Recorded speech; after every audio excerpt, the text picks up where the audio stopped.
Welcome to Injili Media.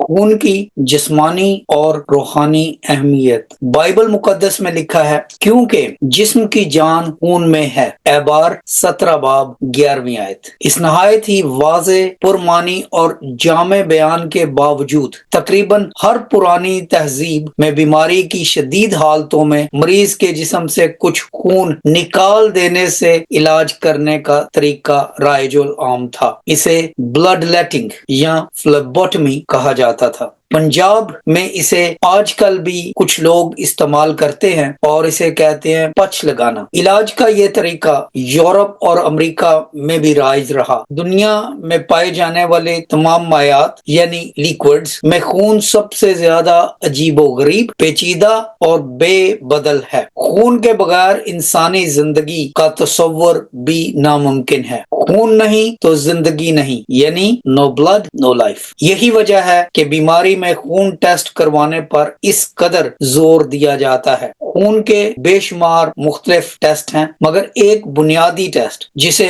Full blood count FBC یا complete blood picture CBC کہا جاتا ہے، ایک بالغ شخص میں تقریباً 5 لیٹر خون موجود ہوتا ہے، مگر FBC یا CBC کے لیے صرف 1 ملی لیٹر یا اس سے تھوڑا سا زیادہ خون چاہیے ہوتا ہے، اور یہ ٹیسٹ کرنے کے لیے اتنی قلیل سی مقدار سے خون میں بہت سی چیزوں کا تناسب اور فیصد اور مقدار متعین کی جا سکتی ہے۔ اس کے علاوہ خون کی گروہ بندی یعنی ABO کی کلاسیفیکیشن کے ٹیسٹ اور پھر ان کے مثبت یا منفی ہونے کے ٹیسٹ الگ ہیں۔ اسی طرح وائرسوں کے اینٹیجن، شوگر کے ٹیسٹ، کولیسٹرول کے ٹیسٹ، کینسر مارکر کے ٹیسٹ، تھائرائیڈ، لیور، کڈنیز، ان کی کارکردگی کے ٹیسٹ، ہڈیوں کی مضبوطی کے ٹیسٹ وغیرہ وغیرہ۔ خون کے بے شمار ٹیسٹ ہیں، گویا کہ خون کا ہر قطرہ اپنے اندر تمام جسم کی مکمل فائل لیے ہوتا ہے۔ معلومات کے اس خزینے کو سمجھنے اور اسے تشخیص کے لیے استعمال کرنے کو ہیماٹولوجی کہتے ہیں۔ 1616 سے پہلے دنیا کے سب طبیب اور دانشور یہی سمجھتے تھے کہ جسم کے ہر عضو میں اس کے اپنے حصے کا خون پایا جاتا ہے۔ 1616 میں ایک انگریز مسیحی طبیب اور سائنسدان ولیم ہاروی، انہوں نے ثابت کیا کہ خون زندگی کا دھارا ہے جو جسم کے ہر عضو اور ہر حصے کو زندہ رکھتا ہے۔ اس کی گردش کے بغیر جسم کا کوئی حصہ یا عضو زندہ نہیں رہ سکتا۔ بائبل مقدس میں یہ راز مسیحا کی پیدائش سے 1490 سال پہلے لکھ دیا گیا تھا، یعنی جسم کی جان خون میں ہے۔ یہ بات ولیم ہاروی کی دریافت سے 3000 سے زائد سال پہلے لکھی گئی۔ پھر 1896 میں فریڈرک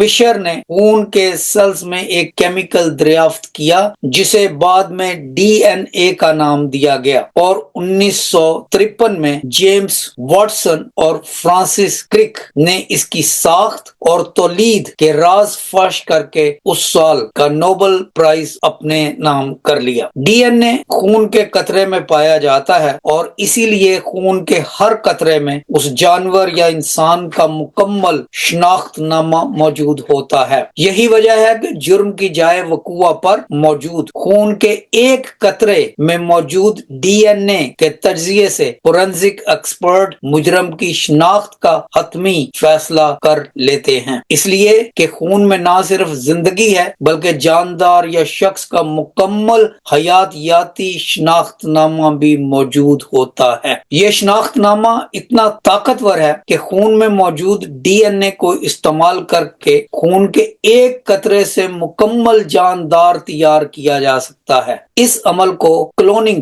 کہتے ہیں، اور اس سے سائنسدانوں نے کئی کامیاب تجربے بھی کیے ہیں۔ اسی نظریے کو لے کر امریکہ کے ایک سائنس فکشن ناول نگار مائیکل کرسٹن نے 1990 میں ایک ناول دی جوریسک پارک لکھا، جسے ہالی ووڈ کے مشہور ڈائریکٹر سٹیون سپیلبرگ نے ایک کامیاب ترین فلم میں ڈھال دیا۔ اس فلم جس کا نام بھی دی جوراسک پارک تھا سنیماٹوگرافی کی دنیا میں تہلکہ مچا دیا۔ کہانی یہ ہے کہ آج سے کوئی 150-200 ملین سال پہلے کے زمانے میں، جسے جیولوجی یعنی زمین کا مطالعہ کرنے والی سائنس میں جوراسک ایرا کہا جاتا ہے، اس وقت دیگر جانوروں کے ساتھ زمین پر ڈائناسور بھی گھوما پھرا کرتے تھے، اور ان میں سے ایک ڈائناسور کو ایک مچھر نے کاٹ لیا، اور ڈائناسور کے خون کا ایک قطرہ لیے وہ مچھر ایک برفانی تودے میں دفن ہو گیا۔ لاکھوں کروڑوں سال بعد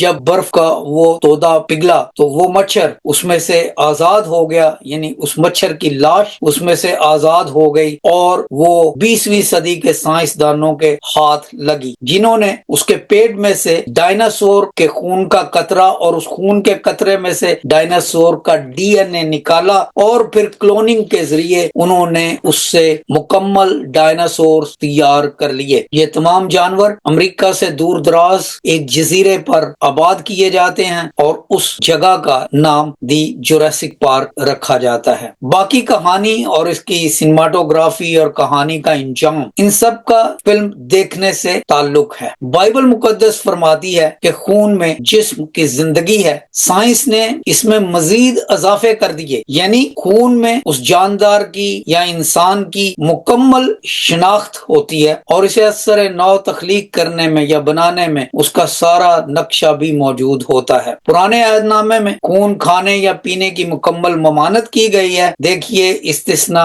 12 باب 23 اور 24 آیت۔ کیونکہ پرانے عہد نامے میں خون کا تعلق جانوروں کی قربانیوں کا خون تھا، مگر نئے عہد نامے میں مرکزی مضمون خداوند یسوع مسیح کا مقدس اور زندگی بخش خون ہے۔ لہذا مصلوبیت سے قبل خداوند یسوع مسیح نے آخری فسح کھاتے ہوئے اپنے شاگردوں کے ساتھ بیٹھ کر کھانا کھایا اور روٹی توڑتے ہوئے کہا، لو یہ میرا بدن ہے، اور پھر انہوں نے اسی طرح سے پیالہ بھی لیا اور کہا، لو پیو یہ میرا خون ہے۔ لوکا 22 باب کی 19ویں اور 20ویں آیت۔ اسی طرح یوحنا 6 باب کی 54 آیت میں لکھا ہے، خداوند یسوع مسیح نے فرمایا، جو میرا گوشت کھاتا ہے اور میرا خون پیتا ہے ہمیشہ کی زندگی اس کی ہے۔ یعنی خون میں زندگی ہے، اور مسیحا کے خون میں ہمیشہ کی زندگی ہے۔ خداوند یسوع مسیح کے خون میں شریک ہونا یہ ایک بہت بڑا روحانی بھید ہے، جس کو سمجھنے کے لیے انسان کو خدا سے فہم اور ادراک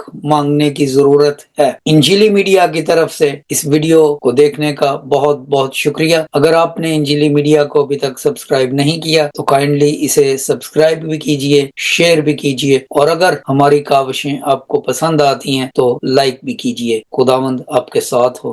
God bless you. Thanks for watching.